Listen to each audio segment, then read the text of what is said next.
Hello दोस्तों, स्वागत है आपका जीपी क्लासेस आगरा में। आप देख रहे हैं राष्ट्रीय आय एवं योग्यता आधारित छात्रवृत्ति परीक्षा विज्ञान विषय के चैप्टर 7 को, ध्वनि, जल तथा वायु को। सबसे पहले देखेंगे ध्वनि को। ध्वनि क्या होती है? ध्वनि फ़ोन का बजना, कुत्तों का भौंकना, बादलों का गरजना, टेलीविज़न से प्रसारित कार्यक्रम आदि वैज्ञानिक भाषा में ध्वनि कहते हैं। ध्वनि समझ गए आप लोग? ध्वनि क्या होती है? इसके आगे देखिए ध्वनि कंपन एवं तरंग। ध्वनि कंपन एवं तरंग।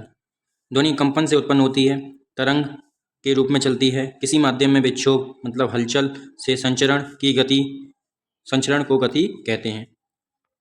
तरंग मुख्य दो प्रकार की होती है। कितने प्रकार की? दो प्रकार की।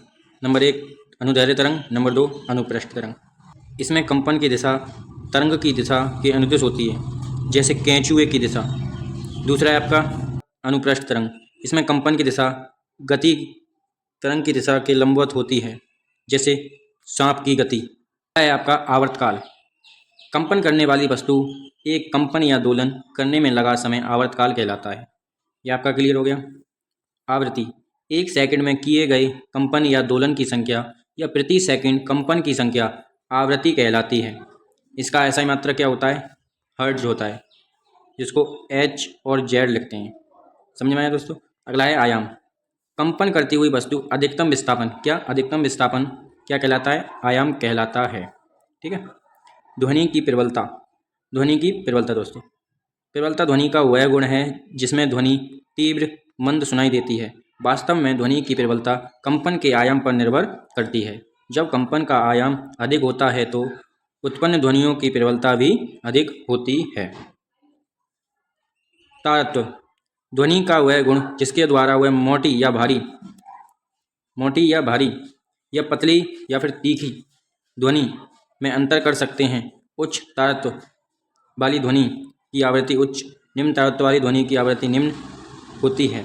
तो अब है ध्वनि के प्रकार। ध्वनि के प्रकार देखिए। अपश्रव्य ध्वनि, यह 20 कंपन प्रति सेकंड या 20 हर्ट्ज से कम आवृत्ति की ध्वनि तरंगे हैं। इन ध्वनि को मनुष्य नहीं सुन सकता, किंतु अन्य जंतु जैसे हाथी, कबूतर आदि सुन सकते हैं। श्रव्य ध्वनि, इस ध्वनि तरंगों को मनुष्य सुन सकता है। 20 हर्ट्ज या 20,000 HZ आवृत्ति तक होती हैं। इसे श्रव्य परास कहते हैं। इस परास के बाहर की आवृत्ति ध्वनि हमारे कानों तक नहीं सुन सकते। पराश्रव्य ध्वनि, यह 20,000 HZ से अधिक आवृत्ति वाली ध्वनि होती है। इस ध्वनि को मनुष्य नहीं सुन सकते, किंतु कुछ जंतु जैसे कुत्ता, चमगादड़, डॉल्फिन, मछली सुन सकते हैं। ध्वनि का संचरण। ध्वनि संचरण के लिए माध्यम ठोस, द्रव, गैस की आवश्यकता होती है। ध्वनि संचरण निर्वात में नहीं हो सकता।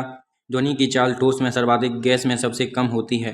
वायु में ध्वनि की चाल 332 मीटर प्रति सेकंड होती है। दोस्तों ये इम्पोर्टेंट है, याद कर लीजिए, 332 मीटर पर सेकंड।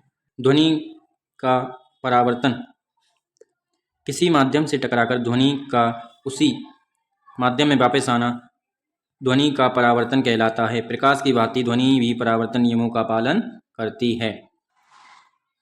सभी पदार्थों से ध्वनि का परावर्तन एक समान नहीं होता है। धातुएं ध्वनि की अच्छी परावर्तक हैं। थर्माकोल, कार, कपड़ा आदि ध्वनि के अवशोषक हैं। प्रतिध्वनि, किसी परावर्तक तल से ध्वनि का टकराकर दोबारा सुनाई देना प्रतिध्वनि कहलाता है। स्पष्ट प्रतिध्वनि सुनने के लिए स्रोत और परावर्तक तल की दूरी कम से कम 16.6 मीटर होनी चाहिए। गूंज में ध्वनि का परावर्तन बार बार होता है। प्रतिध्वनि के उपयोग: जल में स्थित वस्तुओं की गहराई ज्ञात करना, चमगादड़ द्वारा अवरोधों से बचने में, कीड़ों द्वारा भोजन की खोज में, समुद्र में पनडुब्बी की स्थिति ज्ञात करने में। ये क्या हो गए? ये उपयोग हो गए प्रतिध्वनि के। जल एवं वायु। अभी दोस्तों हमने ध्वनि पढ़ लिया है, अब जल एवं वायु के बारे में पढ़ेंगे।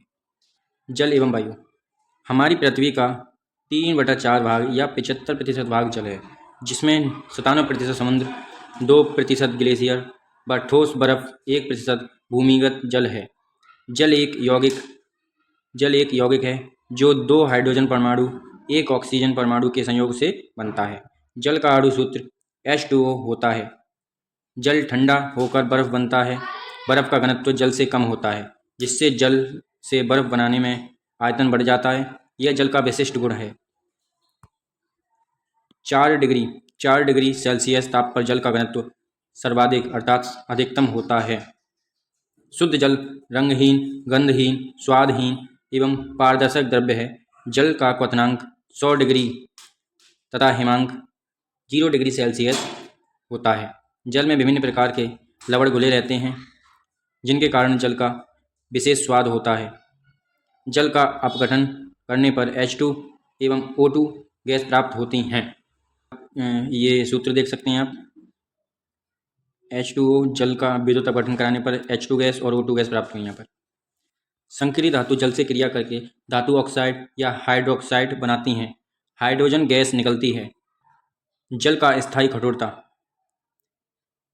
कैल्शियम कार्बोनेट मैग्नीशियम बाइकार्बोनेट के घुले होने के कारण जल का स्थायी कठोरता magnesium chloride, magnesium sulphate, calcium chloride तथा कैल्शियम सल्फेट लवण घुले होने के कारण होती है।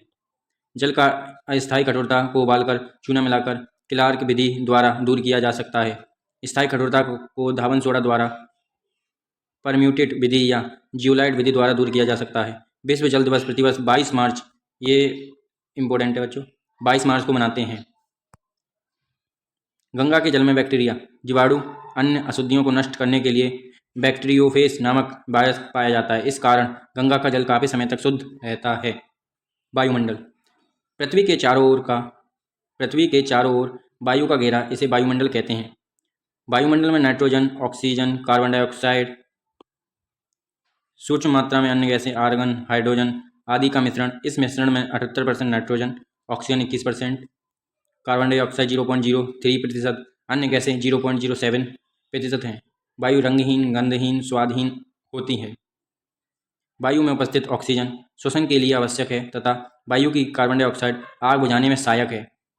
वायु में उपस्थित नाइट्रोजन का उपयोग उर्वरक बनाने में किया जाता है। गैसीय CO2 -57 डिग्री सेल्सियस तक ठंडा करने पर यह ठोस अवस्था में परिवर्तित हो जाती है, जिसे शुष्क बर्फ कहते हैं। यह गीली नहीं होती परंतु बर्फ जैसी दिखाई देती है। इसका उपयोग प्रशीतक रेफ्रिजरेटर में किया जाता है। सोडा वाटर, कोला, अन्य झागदार पेय जिसमें बुलबुले दिखाई पड़ते हैं, ये कार्बन डाइऑक्साइड के होते हैं। अग्निशामक यंत्र, इसमें धातु का बेलनाकार बर्तन होता है जिसमें सोडियम कार्बोनेट का विलयन भरा होता है। इस बर्तन के अंदर छोटे बेलनाकार शीशे होती हैं जिसमें सल्फ्यूरिक अम्ल भरा रहता है। उपयोग के समय सल्फ्यूरिक अम्ल सोडियम कार्बोनेट से क्रिया करके कार्बन डाइऑक्साइड गैस बनाता है। इस गैस का छिड़काव जलती हुई वस्तु पर करने से आग बुझ जाती है। ग्रीन हाउस प्रभाव वायुमंडल में कार्बन डाइऑक्साइड गैस की मात्रा बढ़ने से ताप में वृद्धि हो रही है, क्योंकि कार्बन डाइऑक्साइड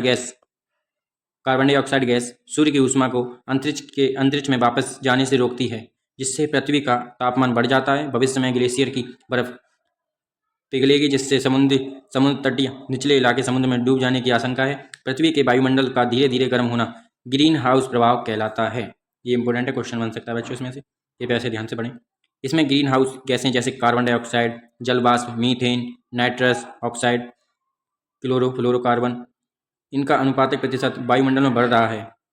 अम्ल वर्षा, यह वर्षा जिसमें मुख्यतः नाइट्रिक अम्ल, सल्फ्यूरिक अम्ल, जो नाइट्रोजन के ऑक्साइड सल्फर डाइऑक्साइड के जल में घुलने से बनते हैं, प्रदूषक के रूप में उपस्थित हो अम्ल वर्षा कहलाती है।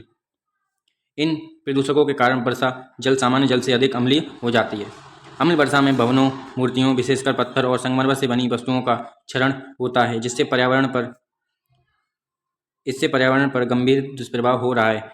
अम्ल वर्षा से मृदा, जल स्रोत, जंगल, वन्यजीव, पौधे तथा मानवीय स्वास्थ्य को हानि पहुंचती है।